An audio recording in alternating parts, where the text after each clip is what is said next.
Good morning, everyone. It's Nora. Thank you guys for joining me again. Yay! Today is September 3rd. So, I know I told you guys I have a guest with me today. Sadly, I do not. She is not coming until next Tuesday. Nothing. So, yeah, today we are going to be doing another Fruit of the Spirit. To be honest, I had some trouble with this one. It was a little weird, but then I realized what it was all about and I got it now. So I think I have a few stories to tell you guys. I think I have two, but I don't know if we'll get to both of them. But today's Fruit of the Spirit is goodness. Yay! So, goodness. Okay, comment down below what goodness means to you. Like, comment on a word you associate with goodness. For me, I wrote down a few things I associate with goodness. Nick,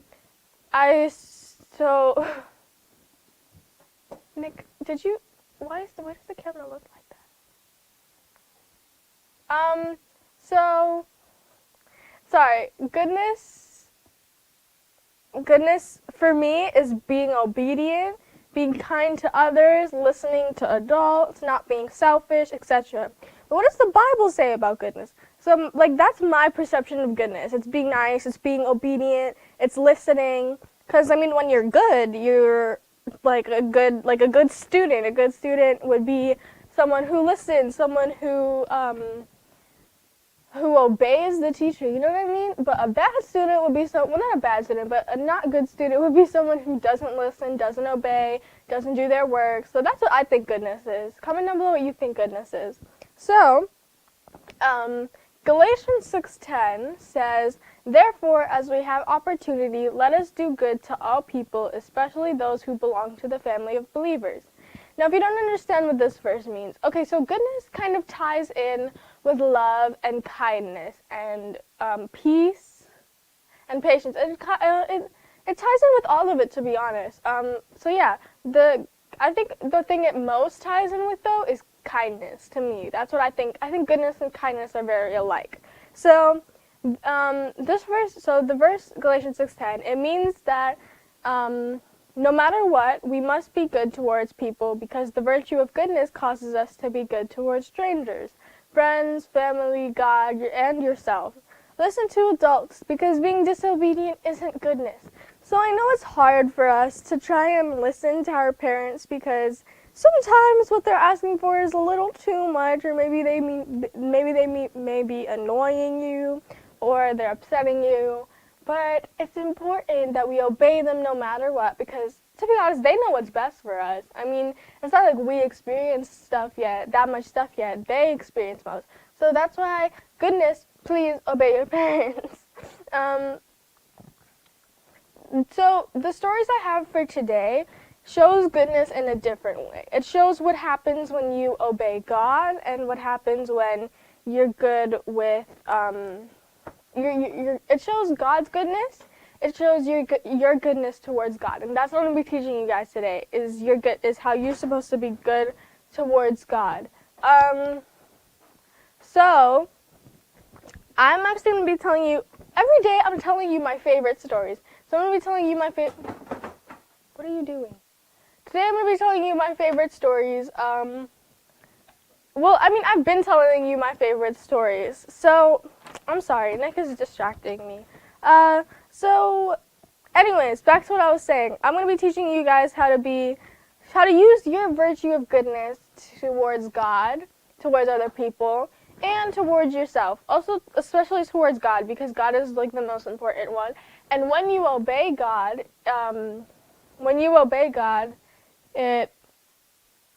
sorry, Nick, stop. When you obey God, things will work out for you in the end because that is what happens with Job. Okay, let me read another verse. I'm sorry. Ephesians 4:29 says, "Do not let any unwholesome talk come out of your mouths, but only what is helpful for building others up according to their needs, that it may benefit those who listen." So that verse sounds kind of confusing, but this verse means that the virtue of goodness is being nice to people, just like how I talked about yesterday with kindness. Never say mean things to people because goodness calls us to say nice things to everyone, and it could really help them.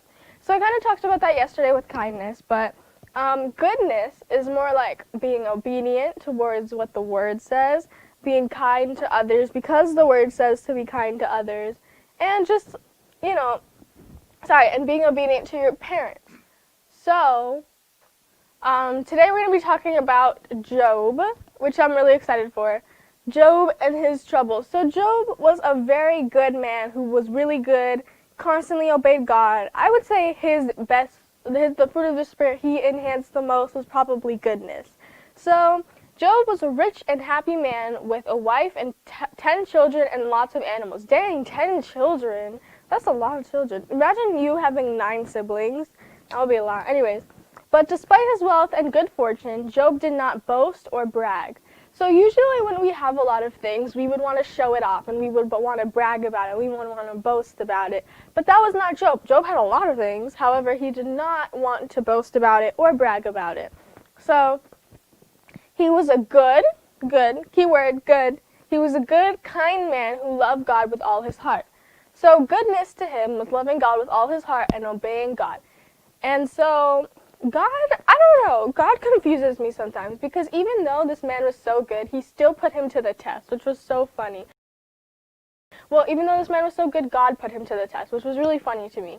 So, but you'll see why it's so important to harness goodness. Because sometimes people overlook the fruit of the Spirit of goodness because it's just like, what does that even mean? You know what I mean? But this story right here should exemplify how goodness can get you to like better places. Anyways, so God was very pleased with Job, obviously, because Job was amazing and he was nice and he was kind and he wasn't prideful or selfish and he obeyed God and he had goodness in his heart. So there's no one who loves me more than Job does, he said. This is God talking. Of course Job loves you, the devil. So now the devil comes in out of nowhere and is like, of course Job loves you. He says that to God, who was jealous. Of course the devil was jealous. The devil was always jealous of God. That's the reason he became Satan, because Satan was an angel and he was jealous and he wanted to be like God, so then he turned into the devil and now he's really ugly. Not that I've seen him before, I just know he's ugly. So God was pleased with Job and he was like, nobody loves me more than Job does. And the devil was like, of course nobody loves you more than Job does. So, look how much you, okay, so, sorry, what? Job was like, of course, the devil was like, of course Job loves you. Look at everything you've given him. So now since the devil is jealous of Job, no, the devil is jealous of the fact that Job loves God very much, because nobody likes the devil. Nobody loves the devil, but Job loves God very much. So the devil's jealous, and he's like, of course, he loves you. Look at everything you've given him. So now the devil is saying that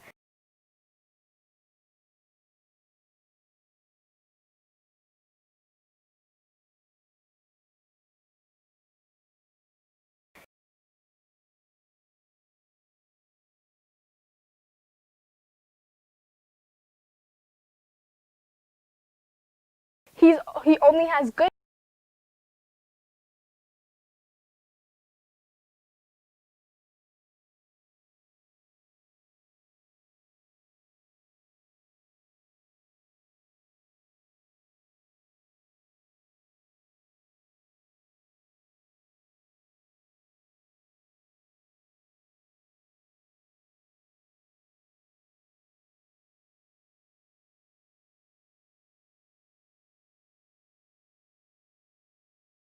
Goodness because you've given him so much. If he took it all away, he wouldn't care about you.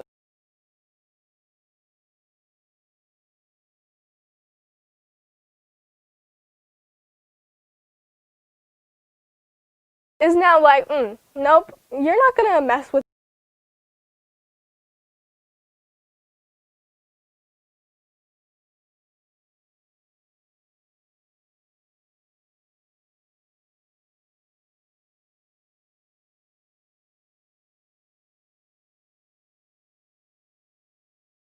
goodness. And it's all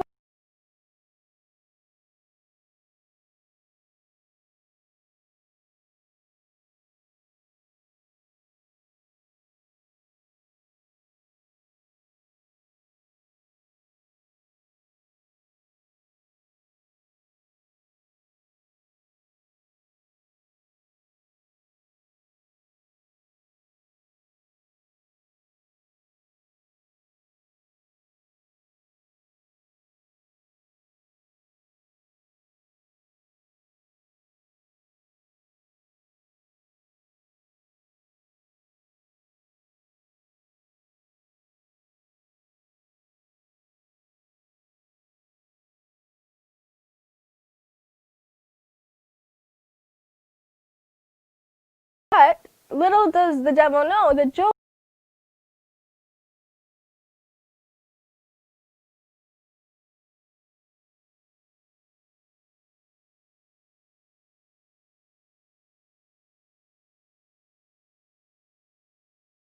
Wait, what?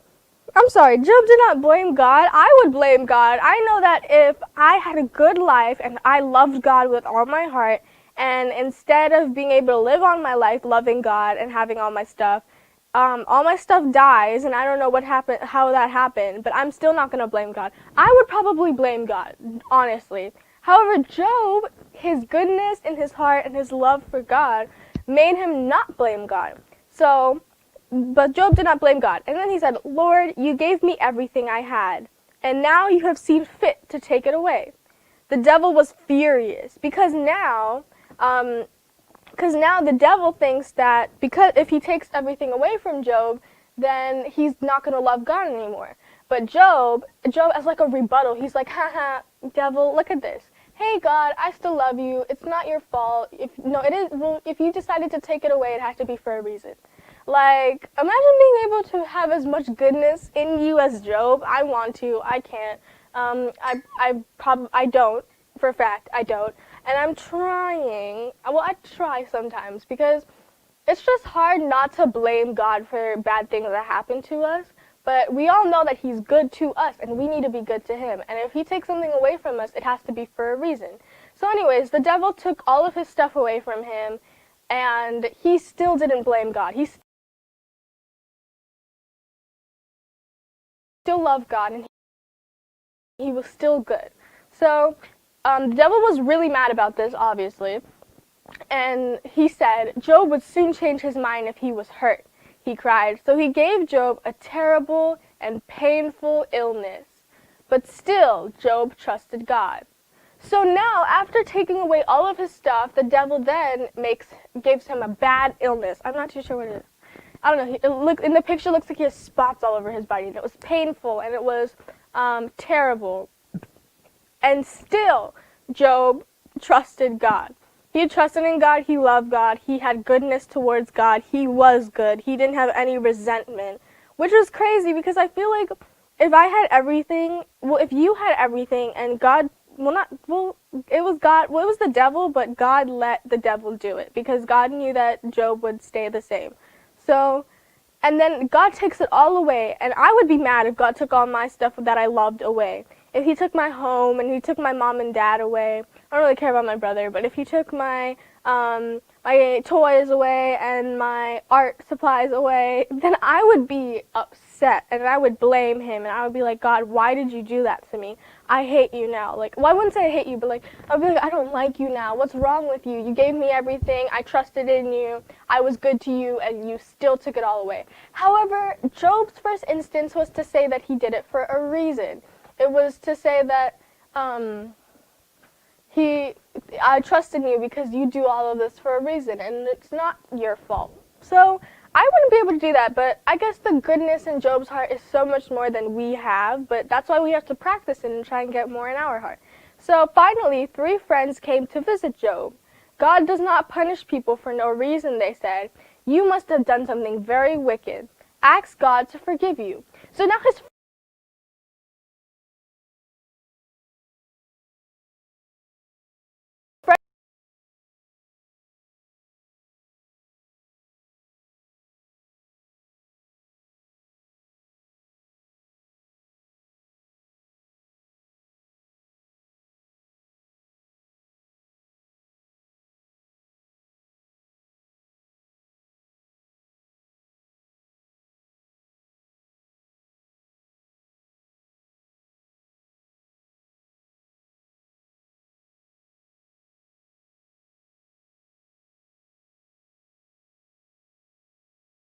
come all in the picture, and they're like, it's actually your fault.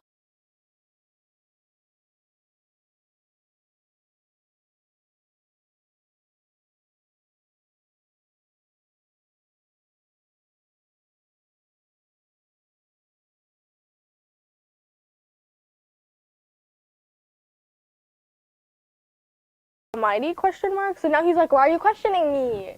Job, I trust in you, don't question me. So Job was ashamed. I am nothing, Lord, he said. I have spoken about things I do not understand. I'm sorry. I should accept that you know best. God told Job to forgive his friends for the way they had spoken, for they did not understand. Then he gave Job twice the wealth he had before, and he gave him even more children. Job felt humbled. At last he understood God's greatness. So this story shows the goodness of God, and it shows the goodness that we need to have. Because no matter what, Job trusted in God. But then when his friends came along and they put these thoughts in his mind, he had a little moment where he was just like, God, what's wrong with you? Like, he just questioned God. And God was like, are you really going to question me right now? And he said, okay, I'm sorry. You do everything for a reason. And I'm just going to let you work whatever you have to do. And then God ended up giving him 2 times more. I can't remember how much more. Twice the wealth of before, twice the children, twice the animals, twice of everything that he lost. So the devil really tries to come in our lives, and he tries to mess up everything, or he tries to throw us off guard. Maybe school is starting back, or started back, and you feel like you can't understand the work, or maybe you're trying something but you don't get it and you can't succeed at it just yet, and you're just blaming God, like, why are you doing this to me? Why can't you just let me understand this? Why can't I just not be overwhelmed with schoolwork? Why can't I just have a normal experience with these kind of things? And God is sitting up there like, are you really going to question me right now? This is for your own good. So we have to learn that even though we have no idea why God is doing these things to us, the goodness in us, we have to harness the goodness in us to try and just be like, okay, God, I get it. I guess you're doing this for a reason, so I'm going to let you do this for a reason. And I'm going to let you work your magic, okay? So it's just, my advice to you guys today is when something goes wrong, maybe something with school or something, I'm not too sure what you guys are going through, but whatever is going wrong in your life, I just want you to sit back, maybe have some popcorn, maybe eat your lunch or your food, and just be like, okay, I trust in you, God.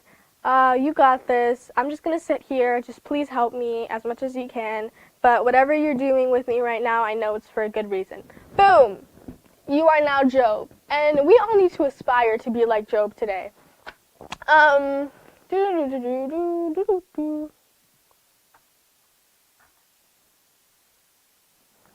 also want to read a story to you guys. It's a short story. It's like, I don't know if it's a parable, but it's like a little example. This one shows God's goodness, because sometimes it's so hard to see God's goodness in our lives, and we're so focused on everything else other than what God has already given us, which is for goodness. And also we have to be good towards other people. We have to be kind. We have to trust in God. We have to know that no matter what, God's goodness will get us through. But this is the lost sheep. It's like that story. I don't know if you've heard it before, but I'm just going to read it real quick, and then, yeah. So when Jesus preached about God, all sorts of different people came to listen, even robbers and thieves. But many of the religious leaders were furious when they saw Jesus talking to people who broke the law. How can he be a man of God if he is willing to talk to people like that, they sneered. And it was always the religious leaders. I remember the first day I read you guys a parable, the religious leaders were like upset with Jesus, which is so annoying because Jesus exemplifies goodness by talking to people who have sinned before, and the religious leaders act like they've never sinned. Everyone sins, so it's okay for Jesus to talk to everyone. So let me explain, said Jesus when he heard them. Imagine that you are a shepherd with 100 sheep. Imagine you having to take care of 100 sheep. And imagine the smell. Oh my gosh, no. So now imagine that one of your sheep is missing. What would you do? Would you just go to bed and not worry? Of course not. You would go and look for that missing sheep and search behind every rock and bush until you found it. Then you would carry it home on your shoulders and celebrate with your neighbors. These robbers and thieves are like that missing sheep. They have lost their way, but I am a good shepherd. Keyword good. I will not forget about them. I will seek them out and tell them about God's love to bring them safely back. So that is just the example of God's goodness. If you feel like you can't be friends with God, or if you feel like you can't talk to them, you are the lost sheep. We are the lost sheep. Because there was a point in time where I didn't even think I could talk to him. There are days where I'd even go without talking to him. And I know that that's wrong because I need him in my life to have like a good day. But it's just, that means that I'm the lost sheep. Or maybe you're the lost sheep. And just imagine God as our shepherd, right? So if you're a lost sheep and God is still going after you to help you harness your goodness. And that is the goodness of God, which is awesome because there's so much Christians who are doing good and they're helping other people, and he doesn't have to worry about them because they're doing his work. But then there's other people who actually need his help a lot more than some people. And so he is pursuing you and he's looking for you specifically. So I think it's just cool how gracious he is towards all of us. His goodness is just awesome, and he's just amazing. And it's also really important for us to have goodness because once we are saved and once we get saved by God's goodness, now we have to help other people experience God's goodness. You can't just be saved by God's goodness and end it there. Okay, I'm just going to live the rest of my life like just with God's goodness, and I'm just going to do this and do that and not tell anybody about God. Because if you felt the experience of being moved by God's goodness, you have to help other people feel that experience too, because that is the reason he put us on this earth. So I'm going to pray, and we both of us, we need to harness some goodness today, and we need to harness some goodness with God because he is good. Anyways, thank you, God, for this day. I pray for a good rest of the day for these children, that they will be able to experience God's goodness and just know that whatever he does for a reason. I also pray that you will help us to be good towards other people and obey our parents and like be good to our friends, be good to our family, be good to strangers, be kind.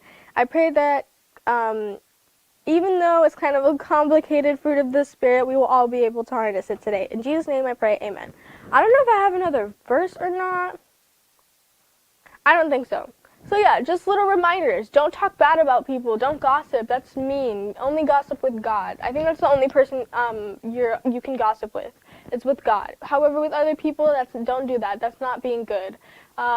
Obey your parents. When your parents are telling you to do something, do it like probably right away. I can tell you on a first-hand account that I don't do things right away when my parents tell me to, and it doesn't end very well. Then be good to your friends. You never know what your friends are going through. You need to help them if they need your help, if they just want to talk to you. Be good to strangers. Just be kind. It's not hard to be kind. Also, comment down below if you made the chart that I told you guys about, the random acts of kindness. I still need to make mine, so I'm going to put it up right there.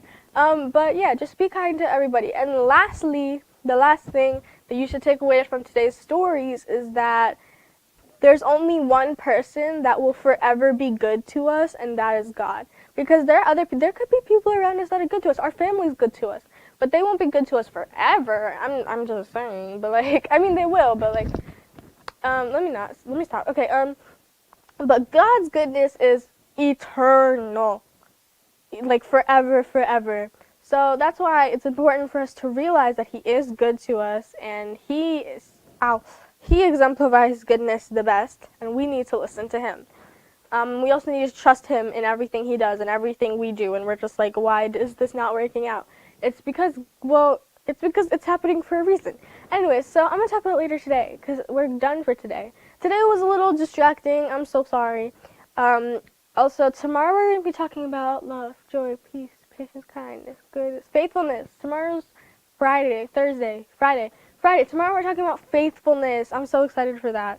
I'm excited to talk about that one, because I'm going to find some good Bible stories for that. Anyways, later today, we're going to be doing like a little story time thing, and we're actually having Abby on again, but we're also having another special guest. Her name is Siobhan. Yay! I'm so excited for her to come on and talk with Abby and Nick and I about a bunch of stories, because she's known us since we were babies. So I'm excited for that. And then tomorrow is Writer's Workshop, and we're talking about faithfulness. So yeah, we still have 3 minutes left, so let me see what I could tell you guys. Let's tell you guys a story. I love telling stories. Telling stories are so fun. Let me just see if I can tell you guys a story about when I didn't trust God. probably when this whole COVID thing happened. I didn't trust God at all. But it actually worked out for the better for me because I was able, well, when it came to schoolwork, it was a no. I didn't understand my schoolwork, and I was mad at God because I barely learned anything. Like when we switched from in school to online, that's when I got really frustrated with God because I was like, why? Like I literally can't understand anything that's going on. But then it all ended up working out for good because I can't really think of the school one, but I know that quarantine ended up working out better for good because I was able to pick up a lot more hobbies. I was also able to get a better relationship with God, and also I'm trying to work on some stuff. Like I'm like it helped me work on some stuff. So I guess that was God's way of telling us that we needed to work on a little bit of stuff. Anyways, yeah. We have 2 minutes left. I don't think it's a problem if we end a little bit early today. I will see you guys later at 5:30 to do story time. Yay! I think we might be doing an activity with the story time, but I'll tell you guys about that later. It's nothing like extravagant today. It's just story time and an activity. So yeah, I'll see you guys later for 5:30, and I'll see you guys again tomorrow too. Bye!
The life of Jesus Christ, because after they had this encounter with Him, the perception about the Lord changed.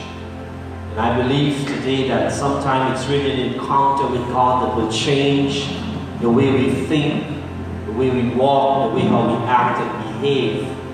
So that is very much important in Mark chapter 4,